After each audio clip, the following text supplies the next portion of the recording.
Hannah. I know I look terrible now. Aku nggak tahu harus mulai dari mana. But I want to make it a confession room. Nggak tahu sih, kayak confession room ini akan ada lagi atau enggak. Dan aku jujur nggak tahu harus ngomong apa. Aku cuma mau mulai untuk bicara. Beberapa hari ini aku dalam kondisi fisik yang kurang baik, dan entah kenapa sepertinya sangat mempengaruhi mental aku kali ini. Aku drop sekali mentally. Kurang lebih 3 hari ini, kurang lebih 3 hari ini aku sangat up and down, mood swing, mudah sensitif, udah merasa terganggu, terusik. Namun aku masih berusaha untuk sewaras mungkin, walaupun yang aku harapkan adalah nggak pengen jadi waras. Aku pengen jadi gila dan semua orang terima aku, dan itu ide gila.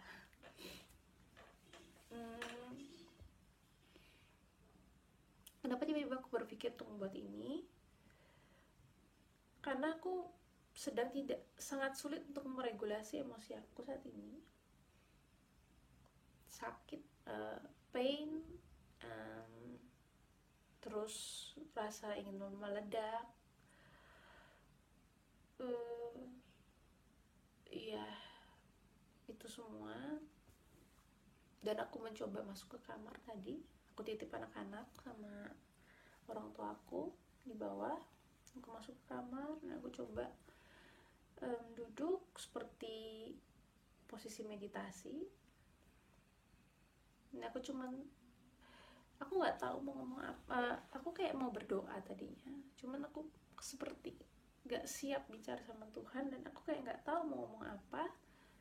Dan ketika membayangkan Tuhan, aku marah. Jadi aku memilih untuk diam saja dari posisi itu dan hanya mendengarkan. Dan ternyata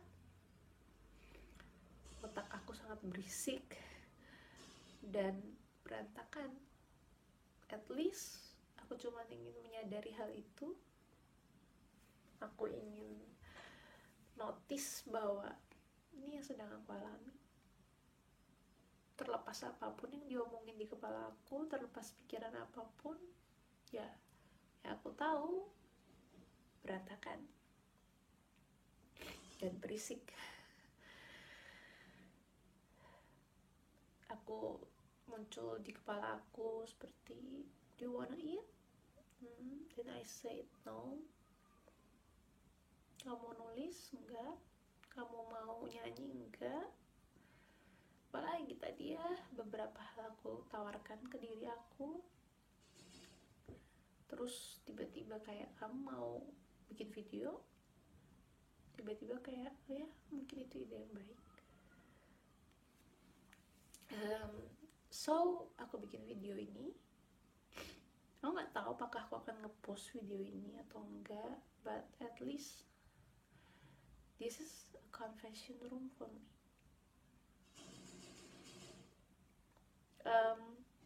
Apa yang aku rasa sekarang? Kata-kata paling tepat itu complicated, karena semuanya bercampur menjadi satu. Aku nggak tahu apa yang dominan. Aku nggak tahu apa yang aku inginkan. Aku nggak tahu. Mungkin aku tahu apa yang aku inginkan. Sebenarnya aku tahu. Cuman keinginan aku itu sesuatu yang tidak boleh dikabulkan, dan atau lebih tepatnya bukan tidak boleh dikabulkan, tapi tidak mungkin terkabulkan Karena keinginan aku adalah menghilang, bukan mati ya. Kalau mati kan roh kita tuh masih merasakan sesuatu setelahnya, walaupun tubuh kita enggak. Lebih tepatnya aku ingin menghilang. Even aku gak sadar bahwa aku pernah eksis dan aku sedang eksis. Jadi memang eksistensi aku itu bener-bener lenyap. Aku pengen itu sebenarnya. Itu hal yang paling aku inginkan. Dan itu gak mungkin terjadi, bukan gitu. Kenapa gak istilahnya gini ya, kenapa sampai event mati aja gak mau gitu. Karena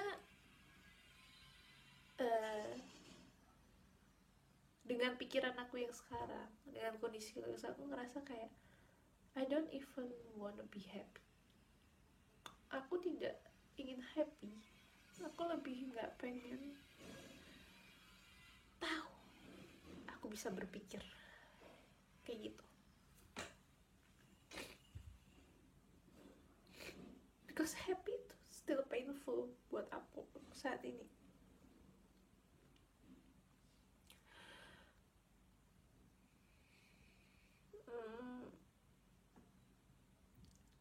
Mungkin aku kan terlihat kekanak-kanakan dengan semua curcolan di story, atau ada sahabat yang kena curhat gitu. Kelihatan kayak ini anak gak dewasa banget ya. Mungkin mereka tidak berpikir itu, dan mungkin itu juga di pikiran aku doang. Mungkin itulah mengapa aku berpikir aku sangat kekanak-kanakan dan bodoh. Otak aku terus bekerja dengan cara yang sangat cepat, dengan mutasi yang sangat cepat. Jadi gak cuma COVID yang bisa mutasi, pikiran juga bisa bermutasi. Dari pikiran yang satu terus berkembang jadi pikiran yang lain.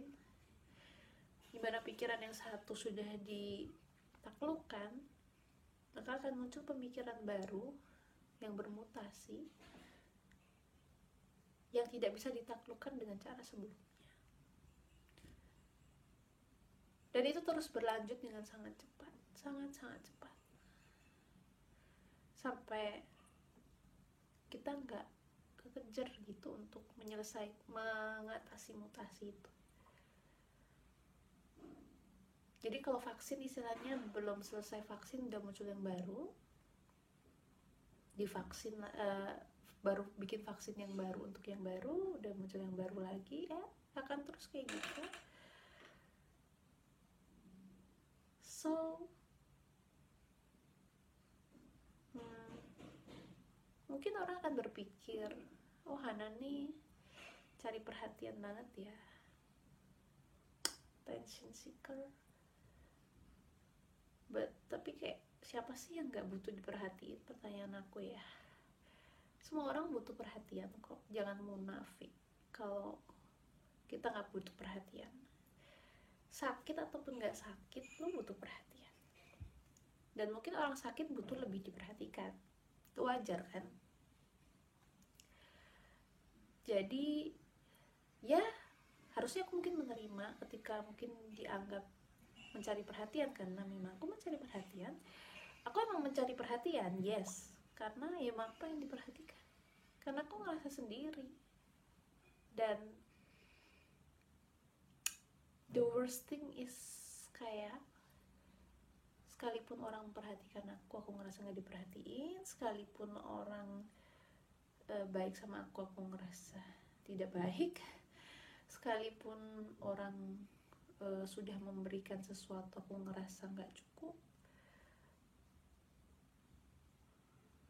Dan aku marah dengan diri aku yang kayak gitu.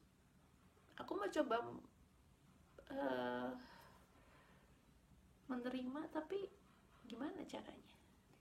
Gimana caranya menerima seseorang seperti itu? yang seakan gak tahu terima kasih, yang seakan-akan sudah dikasih hati minta jantung, yang seakan-akan gak ada kelar-kelarnya gitu kan. Bagaimana menerima orang seperti itu? Jika orang itu orang lain yang gak 24/7 sama kita, mungkin bisa kita terima. Kayak, oh ya udah, kalau ketika nggak sama dia ya kan, ya udah bebas aja gitu kan. Ya ketika dia ada ya aku terima, mungkin tuh lebih mudah. Tapi jika pribadi itu 24/7 sama kita dan gak lepas sedetik pun, maka sulit sekali menerima orang seperti itu. Itu yang kayak, kenapa sulit aku menerima diri aku kayak gitu.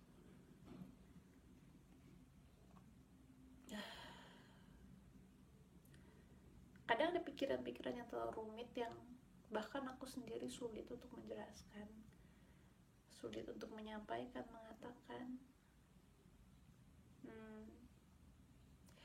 Terkadang ada pikiran-pikiran yang mengerikan, yang jahat, yang bahkan terhadap Tuhan pun aku jahat gitu. Karena aku menganggap Tuhan jahat, aku ngerasa aku jahat sama Tuhan. Karena Tuhan gak seharusnya digituin kan. Walaupun di satu sisi ngerasa aku juga gak seharusnya diginiin gitu. Cuman iya, itu sebuah perputaran yang aneh. Kayak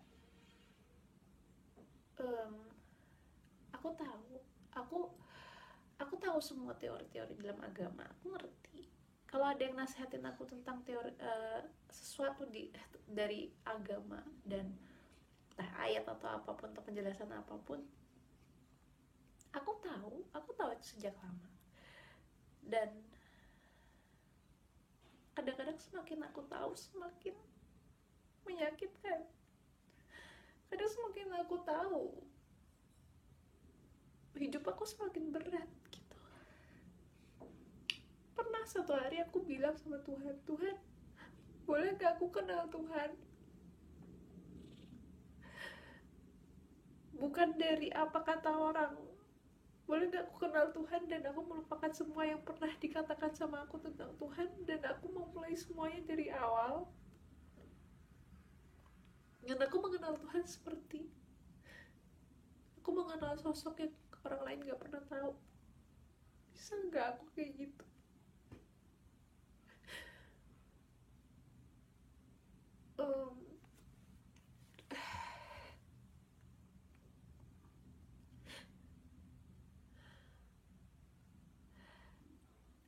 It's kinda complicated, and aku sempat berpikir Tuhan evil banget tuh. Terus aku bilang ada ya, maksudnya aku nyambung lagi, bukan Tuhan yang evil, sorry. My evil mind creates an evil God. Itu mungkin itu jawabannya.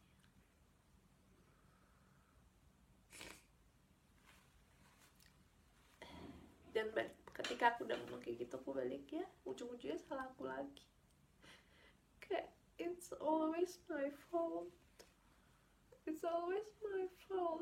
Kalau aku berpikir buruk, that's my fault. Kalau aku punya emosi buruk, that's my fault. Kalau aku gak bisa berubah, that's my fault. Kalau aku menderita, that's my fault. Kalau aku tidak punya hidup yang lebih baik, that's my fault. My responsibility.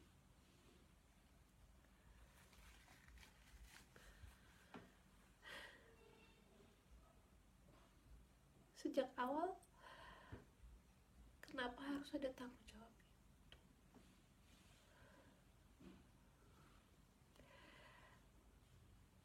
Aku tahu mungkin aku terdengar sangat kurang ajar sama Tuhan,